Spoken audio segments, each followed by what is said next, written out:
Hello বন্ধুরা, কেমন আছো তোমরা সবাই? আজকে তোমাদের সাথে শেয়ার করব ব্রেড আর চিকেন দিয়ে তৈরি একেবারে ভিন্ন স্বাদের একটা স্ন্যাক্স রেসিপি। খুব সহজেই বাড়িতে এই স্ন্যাক্স বানিয়ে নেওয়া যায়, খেতে অনেক বেশি মজার হয় আর বানানো সহজ। তো চলো বানানো শিখে নিই।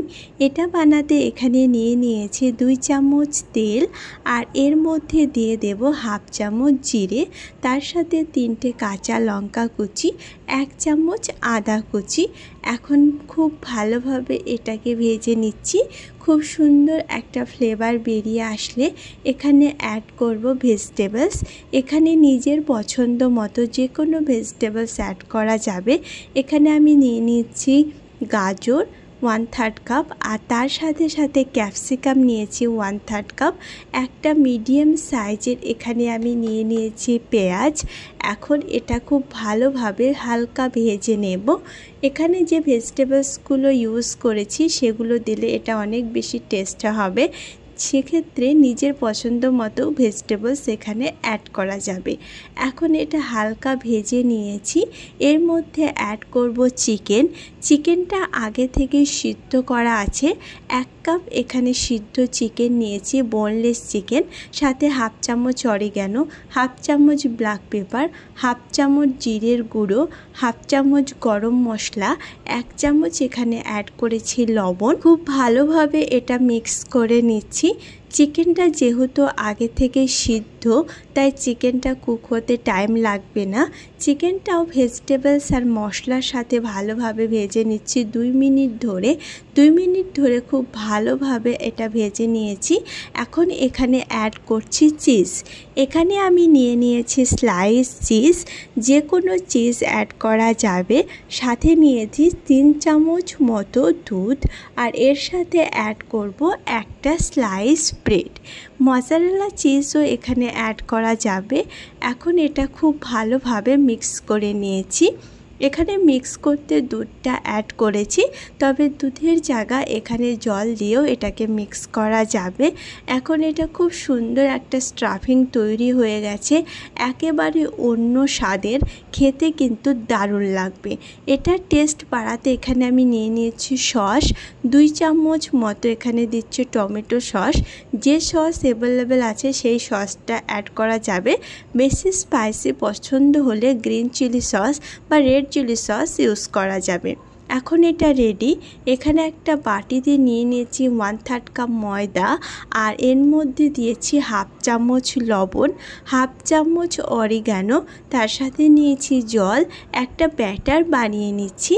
পাতলা একটা ব্যাটার তৈরি হবে এই স্ন্যাক্সটা। এই ব্যাটারে ডিপ করে ফ্রাই করতে হবে, তাই এখানে একটা পাতলা ব্যাটার বানিয়ে নিয়েছি। ব্যাটারটা এখন রেডি হয়ে গেছে। এখানে একটা প্যান নিয়েছি, এর মধ্যে জল রেখেছি, উপর দিয়ে একটা এরকম ছেদ রাখা একটা প্লেট রেখেছি, আর ওর মধ্যে ব্রেড দিয়ে ব্রেডটাকে 2 মিনিটের জন্য স্টিম করে নিয়েছি। 2 মিনিট ব্রেডটা স্টিম করলে ব্রেডটা খুব সফট হয়ে যায়, আর ব্রেডটা যে কোনো শেপে বানানো যায়। তাই ব্রেডটা এখন হালকা হাতে বেলে নিচ্ছি বেলন দিয়ে। বেলে নেওয়ার পরে এটা রাউন্ড শেপে কাট করে নেব। 2 মিনিট ধরে সমস্ত ব্রেড স্টিম করে নিয়েছি, আর স্টিম করে নেওয়াতে ব্রেডটা একেবারে সফট হয়ে গেছে। এটা রাউন্ড শেপে কাট করে নিচ্ছি। সবগুলো ব্রেড এইভাবে প্রথমে রাউন্ড শেপে কেটে নেব, আর তারপরে এখানে চিকেনের স্টাফিংটা ব্রেডে খুব ভালোভাবে লাগিয়ে নিচ্ছি।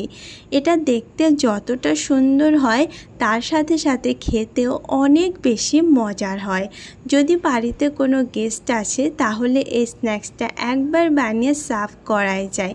এখন এটা এইভাবে ফোল্ড করে নিতে হবে। দেখতে পাচ্ছ খুব সহজেই ফোল্ড হয়ে যাবে। এখানে আমি নিয়েছি গাজর। গাজরগুলো এরকম রাউন্ড শেপে কেটে নিয়েছি, তার সাথে নিয়েছি ক্যাপসিকাম। এখানে কাবাব বানানোর স্টিক নিয়ে নিয়েছি।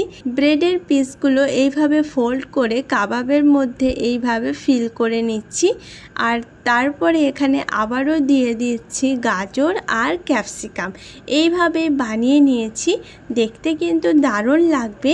আর তার সাথে সাথে চিকেন, ভেজিটেবলস আর ব্রেডের যে কম্বিনেশন সেটাও কিন্তু খেতে দারুণ লাগবে।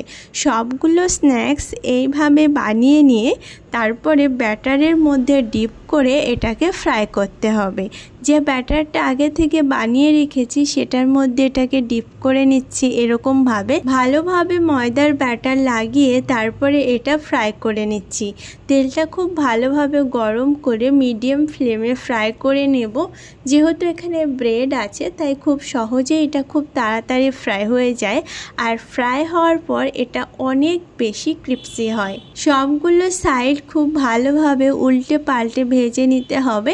যখন এটা পুরোপুরি গোল্ডেন ব্রাউন হয়ে যাবে তখন বুঝতে হবে যে এটা ভাজা হয়ে গেছে। দেখতে পাচ্ছ কতটা সুন্দর কালার হয়ে গেছে, পুরোপুরি ভাজা হয়ে গেছে। এখন তেল থেকে এগুলোকে নামিয়ে নিচ্ছি আর গরম গরম সার্ভ করছি। এইভাবে সমস্ত স্ন্যাক্সগুলো বানিয়ে নেব, তারপরে এগুলোকে সার্ভ করব। গরম গরম সার্ভ করো, খেতে কিন্তু দারুণ লাগবে। আজকের রেসিপি যদি ভালো লেগে থাকে একটা লাইক করো। এরকম মজার আর ইজি রেসিপি দেখার জন্য আমার চ্যানেলকে সাবস্ক্রাইব করো।